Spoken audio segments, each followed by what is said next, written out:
Dear students, you are welcome. Class 11th की जो पहली कविता है आ फोटोग्राफ, आज हम लोग उसका अध्ययन करेंगे। इसकी लाइन बाय लाइन हम लोग एक्सप्लेनेशन भी पढ़ेंगे, साथ ही साथ में सेंट्रल आइडिया भी देखेंगे। ठीक है, तो बहुत इंपॉर्टेंट क्लास है आपकी। इसको किसने लिखा है? इसको लिखने वाली है शेरली टॉलसन ने। किसने लिखा है? शेरली टॉलसन ने। ठीक है। आ, इस कविता में थीम क्या है? दरअसल ये जो कविता लिखी गई है ना, the पोइटिस cases at a photograph. जो कवित्री है वो क्या करती है? गैस करती है, देखती है एक फोटोग्राफ को, एक फ़ोटो देखती है शोइंग हर डिसीज मदर, जिसमें उसकी जो है उस फोटो में किसकी फ़ोटो थी, मीन्स जो पिक्चर थी, है ना, जो फोटोग्राफ था उसमें किसकी फ़ोटो थी? उसकी दिवंगत माँ की फ़ोटो थी। उसके साथ में उनकी जो दो कज़िन्स थी, है ना, मीन्स उसकी माँ की जो कज़िन्स थी, ठीक है, इसकी मासियाँ, वो भी थी उस फोटो में। मतलब कवित्री की माँ और माँ के साथ में उनकी दो बहनें उस फोटो में थी। तो कुल मिलाकर के फोटो में कौन कितने लोग थे? 3 थे। ठीक है, ये फोटो किसकी है? कवित्री के माँ और उनकी दो बहनों की। ठीक है, उसको देखती है कवित्री, है ना, ऑन अ और सी साइड बीच। ये दृश्य कहाँ का है? जो एक समुद्र के किनारे का है। ठीक है, एक बीच का है। The mother the oldest age 12 years. कवित्री ने बताया है कि वो बताती है कि उसकी माँ की एज उस समय 12 ईयर्स है ना। हैड अ ब्यूटीफुल फेस, बहुत ही सुंदर हैं। देयर अंकल अकम्पनीड, और उनके साथ में कौन गया हुआ है? उनके अंकल गए हुए हैं। ठीक है, मतलब कवित्री की माँ के अंकल गए थे साथ में उनके। ठीक है, तो them and took the picture with his camera. उन्होंने ही अपने कैमरा से फ़ोटो खींचा था। The girls वेडेड in the Cello webs. जो वेब्स थी, है ना, जो लहरें थी, समुद्र के किनारे की जो लहरें थी, उसमें वो क्या कर रहे थे? छप छप जो है ना, पैडलिंग कर रही थी, है ना। वेयर द सी अपीयर, जहाँ पे लगता था कि समुद्र क्या है? लिक देयर फ्लीटिंग फीट। ठीक है, ऐसा लग रहा था जो समुद्र है वो क्या कर रहा है? वह उनके जो फ्लीटिंग, चूंकि वो पाँव क्या कर रही थी? उठा उठा करके चल रही थी ना, तो ऐसा लग रहा था समुद्र उनके पैरों को छू रहा है। Symbolising life's rapid. यहाँ पर देखा जाए तो यह एक प्रकार का प्रतीक है, सिंबल है किसका? चेंजेस का, परिवर्तन का। While the ocean itself remained unchanged, right. जबकि देखा जाए जो ओशन है वह अनचेंज्ड रहता है, वो परिवर्तनशील नहीं है, वो सेम बना रहता है। प्रकृति का वो तत्व है, वो सेम रहता। थ्रू द ईयर्स, सालों साल वह, उसमें कोई परिवर्तन आप देख नहीं पाएंगे, ऐसा ही बना रहता है। डिकेड्स लेटर, कई दशक बीत गए, 2-3 दशक बीत गए, मतलब लगभग 25 से 30 साल बीत गए। सम 20 और टू 30 ईयर्स ऑन, है ना, लगभग 20 और 30 साल के बाद the mother came across the image. ठीक है, माता जी कुछ जो डोमेस्टिक चीज़ें थी, है ना, हाउस होल्ड्स थी, उनको उठा करके इधर से उधर रख रही थी। तब तक उनको अपना वो फोटोग्राफ दिखाई पड़ा। ठीक है, उनके बचपन का फोटोग्राफ, मतलब कवित्री की माँ का के बचपन का फ़ोटो कवित्री की माँ को जो है मिला। तो जब उन्होंने अपनी बचपन की फ़ोटो को देखा, तो जाहिर सी बात है भाई, बचपन की फ़ोटो में और आपके फ़ोटो में बहुत बड़ा डिफरेंस है। तो स्वाभाविक सी बात है कि उनको थोड़ा सा उसमें क्या हुआ, जो है हंसी छूटी, है ना, चकर्ड। ठीक है, इन अम्यूज़मेंट, मतलब जो है आनंद से वो हंसने लगी, क्योंकि वो बचपन के कपड़े, है ना, वहाँ टहलना थोड़ा सा फनी टाइप का उनको उस समय लग रहा था, राइट। इसलिए जो है भाई, आप अपना फ़ोटो उठाइए बचपन का। ठीक है, क्या करेंगे, कितने भी आप स्मार्ट बचपन में क्यों ना हो, लेकिन आज के हिसाब से कहीं ना कहीं आप अपने आप को थोड़ा सा फनी ही पाएंगे उस समय। ठीक है, at the charming beach attire worn by all 3 girls. वहाँ पर देखा जाए तीनों जो उनकी, मतलब उनकी दो कजिन्स थी, वो सब क्या है ना, स्पेशल जो है कपड़े पहने हुए थे, फ्रॉक पहने हुए थे उस समय। स्माइल साइली, ठीक है, वो वहाँ जो है कहीं ना कहीं शर्म से मुस्कुरा रही हैं। And shared with the poetess how her cousins Betty and Dolly, ठीक है, had dressed them up for that delightful seaside। कवित्री को उसकी माँ ने बताया कि ये जो ड्रेस पहनी थी किसने पहनाई थी, है ना, उसकी जो बहनें थी, कजिन्स थी, बेटी एंड डॉली, उन लोगों ने, है ना, पोशाक पहनी थी। तो ये तो दृश्य था। कवियत्री अपने उन बीते हुए जो लम्हों को है याद करती है, जब वो देखती है कि उसकी माँ किस तरह से हंसने लगी थी जब माँ को उन्हीं की फ़ोटो जब हाथ में लगती है ना। लेकिन अब जब कवियत्री वो अपनी माँ के उस जो मोमेंट को याद करती है तो भावुक हो जाती है ना, क्योंकि अब उसकी माँ उसके सामने नहीं है। ठीक है, अब माँ का वो मुस्कुराना उसका एक प्रकार से एक अतीत की बात हो गई है, क्योंकि अब माँ उसके सामने नहीं है, वह अब उस फोटो को देख करके नहीं हंसेंगी। राइट, तो इस तरीके से द कार्डबोर्ड सोर्स, ये कविता है आपकी। द कार्डबोर्ड, कार्डबोर्ड का मतलब क्या है, जो फोटो है, फोटोग्राफ, मतलब ये फोटोग्राफ नहीं होता है जो दीवारों पर आप लगाते हैं, तो कार्डबोर्ड, क्योंकि वो सख्त होता है ना पीछे से, ऊपर से जो है पेस्ट की जाती, मतलब वो लेमिनेट की जाती है फिक्चर को। राइट, तो उस कार्डबोर्ड में shows me how it was. ठीक है, व्हेन द टू गर्ल्स, अब जो उसकी माँ है, कौन, उसकी माँ, कवियत्री की माँ कवियत्री को बता रही है कि देखो ये मेरी फ़ोटो है, मेरे बचपन की फ़ोटो है। ठीक है, इसमें how it was when the two girl cousins, और वो अपने बीते हुए बचपन के उस समय को बताती हैं कि हमारे साथ में देखो जो दो लड़कियां हैं वो तुम्हारी मासियां हैं, है ना, और ये मेरी दो कजिन्स हैं, हमारे साथ में गई थी। वेंट पैडलिंग, और ये आप जो देख रहे हैं समुद्र की लहरें, उसमें वो पैडलिंग कर रही हैं। ठीक है, हाँ, पैर उठा उठा करके चल रही हैं चपाचप। Paddling, each one holding one of my mother's hands, और इधर की जो मतलब बेटी, दोनों उनकी बहनों का नाम क्या है, एक का नाम है बेटी और दूसरे का नाम क्या है, डॉली। तो दोनों ने किसके हाथ को पकड़ रखा है, कवियत्री की माँ के हाथ को, क्योंकि उन तीनों लड़कियों में सबसे बड़ा कौन था, जो कवियत्री की माँ है वो बड़ी थी। ठीक है, इसीलिए वो दोनों लड़कियाँ कवियत्री की माँ के हाथ को पकड़े हुए हैं। ठीक है, mother's hands. And she the big girl, और वह, सी का मतलब मेरी माँ।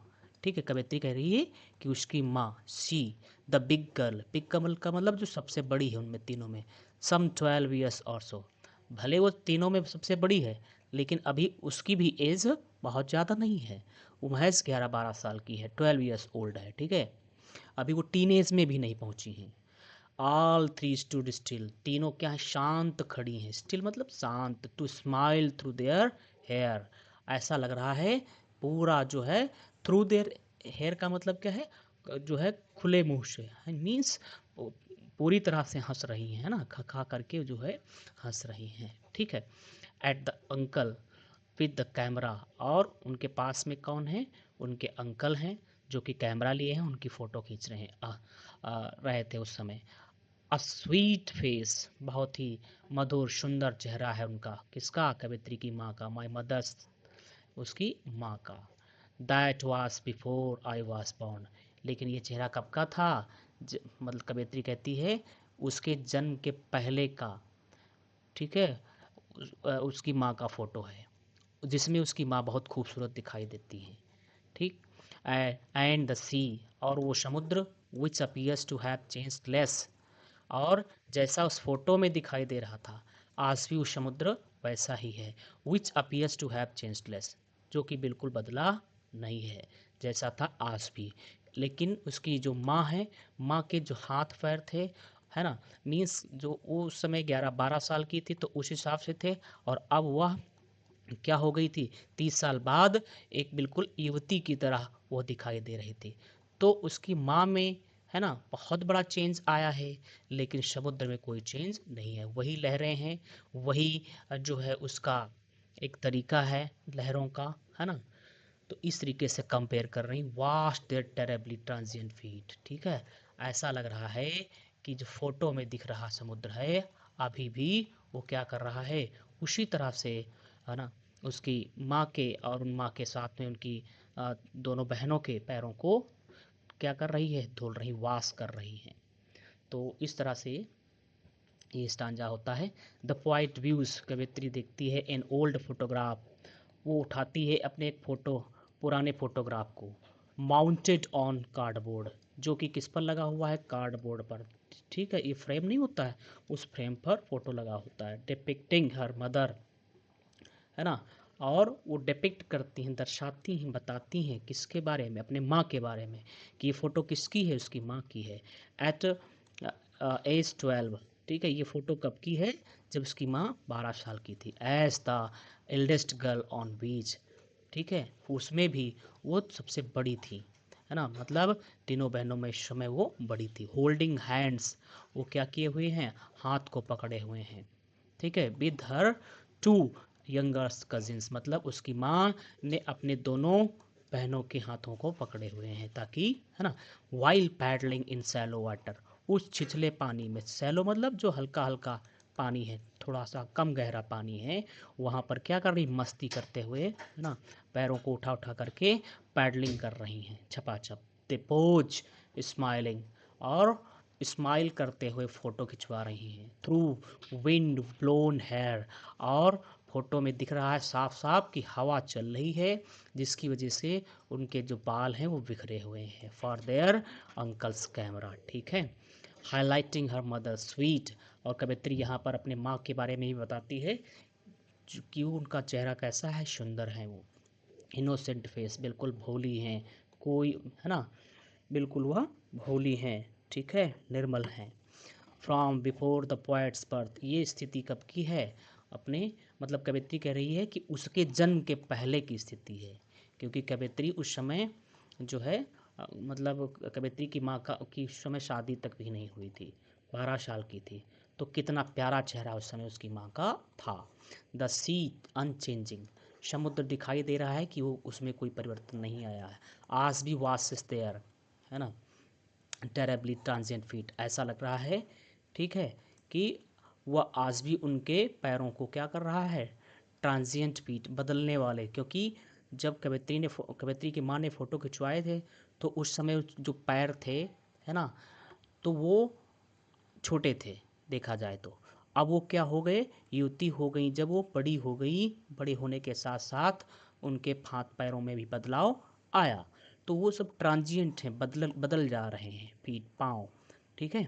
लेकिन बदलता कौन नहीं है, अनचेंजिंग, कौन, शी, समुद्र आज भी नहीं बदला है, ठीक है, भले उसके माँ के पैर चेंज हो गए। Contrasting nature's permanence with human impermanence, यहाँ पर कंट्रास्ट दिखाया गया है कि प्रकृति के जो तत्व हैं, नदी, पहाड़, तालाब, वो किस तरह से कांस्टेंट रहते हैं, वो परमानेंट रहते हैं, उनकी जो एक्टिविटी होती है वो परमानेंट होती है, कोई चेंज नहीं होता है। जबकि जो मनुष्य है वो समय के साथ बहुत तेज़ी से उसमें परिवर्तन देखने को मिलता है, इम्परमानेंस है, ठीक है।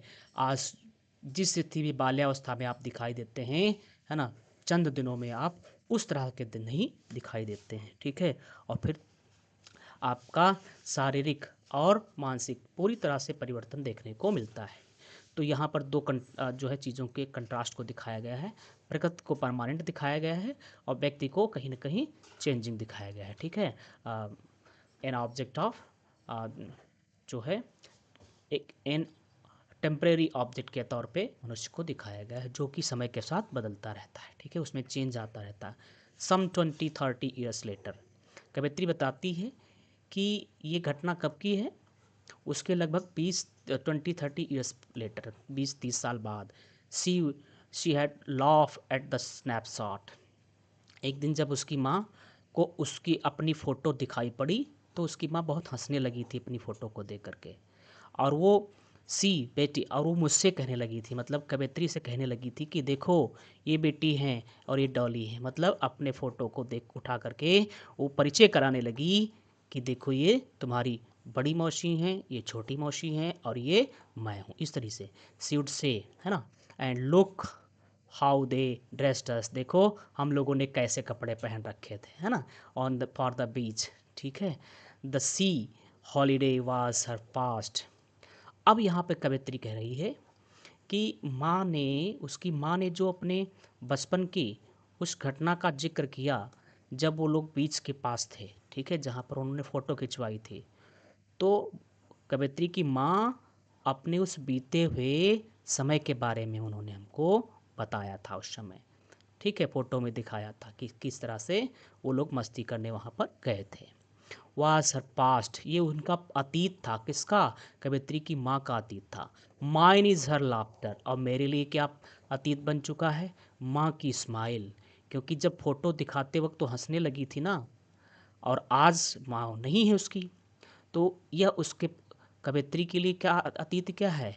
कवित्री की माँ की हंसी कवित्री के लिए क्या बन चुकी है? उसका laughter. Mine is her laughter, मेरे लिए उनकी हंसी ही, उसके माँ की हंसी क्या है? उनका अतीत है। अर्थात कवित्री को जब कभी हंसना होगा, उस मोमेंट को याद करना होगा, तो उन्हें कौन सा लम्हा याद आएगा?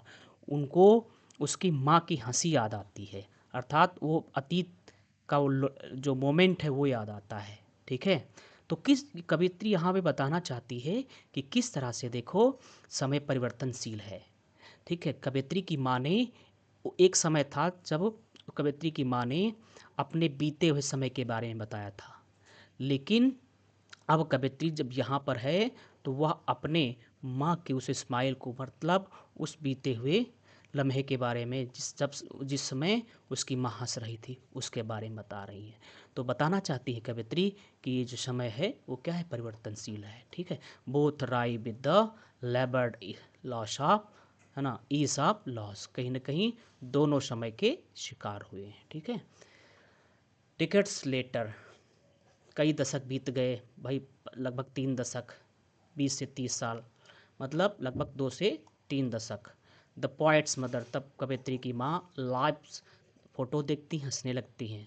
नॉस्टैल्जिकली, नॉस्टैल्जिकली का मतलब क्या होता है? जब आप अपने अतीत से चिपके रहते हैं, मीन्स आप अपने बचपन से, अपने बीते हुए समय को आप जो है याद रखते हो, है ना, उसको भुला ना पा रहे हो, ज़्यादा से ज़्यादा आप अतीत में, ठीक है, बचपन के जो लम्हे हैं, मोमेंट्स हैं, उनको याद करते हैं, उनको क्या कहते हैं? नॉस्टैल्जिक होना। तो the poet's mother laughs nostalgically, कवित्री की माँ जो है अपने अतीत पर हंस रही थी। ठीक है, एट द फोटो देख करके, पॉइंटिंग आउट कजिन्स बेटी एंड डॉली, और उन्होंने पॉइंट करके, इशारा करके बताया था कि देखो ये मैं हूँ, ये है, ये है। किसको बताया था? कवित्री को बताया था। कौन बताया था? कवित्री की माँ ने बताया था, इंट्रोडक्शन किया था, पॉइंट आउट किया था। ठीक है, and their quaint beach outfits during the sea holiday, और उन्होंने अपने कपड़ों के भी बारे में बताया था कि देखो हम लोग पहले तुम्हारी जैसा ही, मतलब एक बच्चों की तरह ही कपड़े पहनते थे। ठीक है, फॉर द मदर, माँ के लिए, that holiday represents her past, देखा जाए कवित्री की माँ के लिए उनका पास्ट क्या था? उनका बिताया हुआ समय, कहाँ पर? बीच पर। ठीक है, फॉर द पोएट, लेकिन कवित्री के लिए हर मदर्स लाफ्टर, अतीत क्या है? उसके माँ की हंसी, क्योंकि जब वो फोटो दिखाते वक्त हंसने लगी थी। बिकम्स अ चेरिस्ड मेमोरी, यह एक प्रकार से उनकी चेरिस्ड, मतलब बनी रहने वाली याद बन गई।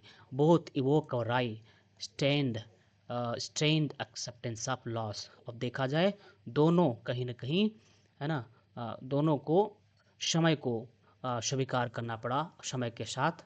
ठीक है, स्थितियों को एक्सेप्ट करना पड़ा। Now she has been dead, अब वो नहीं हैं, है ना, वो जा चुकी हैं। नियरली एज मैनी ईयर्स, कई साल हो चुके हैं, एज दैट गर्ल लिव्ड। ठीक है, जितना जितने दिन उन्होंने जीवन अपना जिया था, लगभग उतने साल हो चुके हैं। एंड ऑफ दिस सर्कमस्टेंस, अब इस स्थिति की बात देखें, देर इज़ नथिंग टू से एट ऑल, कवित्री बहुत भावुक हो चुकी है। अब कहती है अब मैं आगे कुछ नहीं बोल पाऊंगी, क्योंकि वो अपने माँ के बारे में उस समय सोच करके जो है काफ़ी जो है भावुक हो चुकी, इमोशनल हो चुकी है। तो अब और उस पर कोई चर्चा नहीं करना चाहती है। It's silence, silence. ठीक है, और वह साइलेंट हो जाती है। The mother has been dead for about 12 years, जो उसकी माँ है वो लगभग 20 साल हो चुके हैं, है ना, उनको दिवंगत हुए।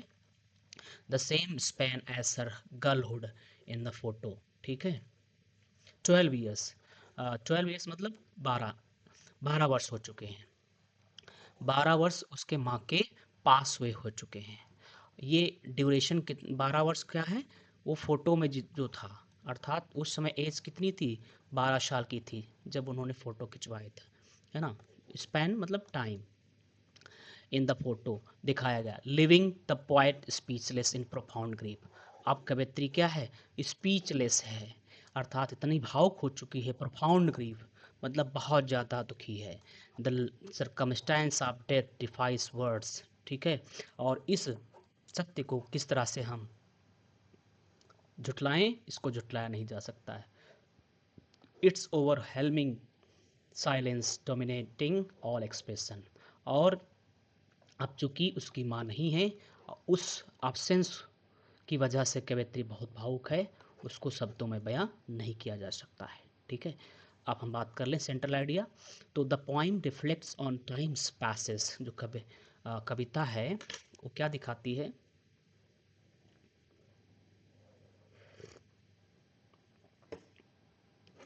The poem reflects on times passes, जो कविता है रिफ्लेक्ट करती, दर्शाती है ऑन टाइम्स पासेस, किसके बारे में, समय के बीतने। अर्थात कविता किस चीज़ को इंगित करती है कि समय क्या करता है, वो बीत जाता है, क्रॉस 3 लाइफ मतलब बीतता है 3 पड़ाव से होकर के, ठीक है, स्टेजेस, 3 स्टेजेस से होकर के समय बीतता है। पहला कौन सा स्टेज है, चाइल्डहुड जॉय, बचपने का आनंद, नॉस्टैल्जिक रेमिनिसेंस।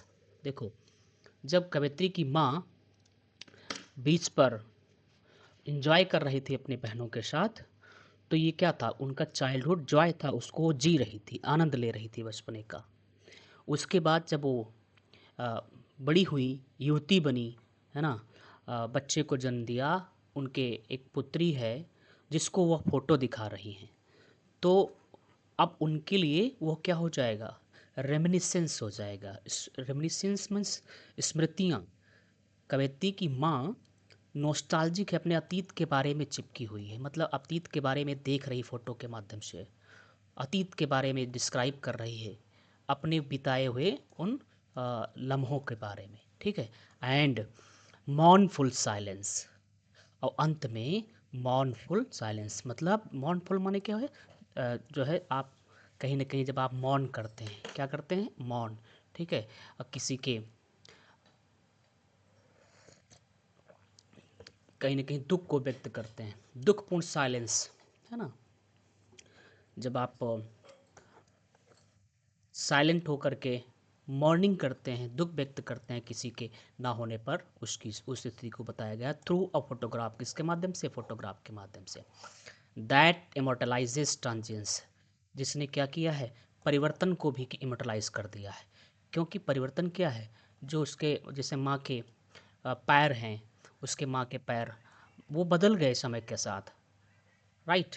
लेकिन पिक्चर के माध्यम से, फोटोग्राफ में आज भी वही पैर हैं, उसी तरह से हैं, 12 साल की उम्र उसमें अभी भी दिखाई दे रही, ठीक है।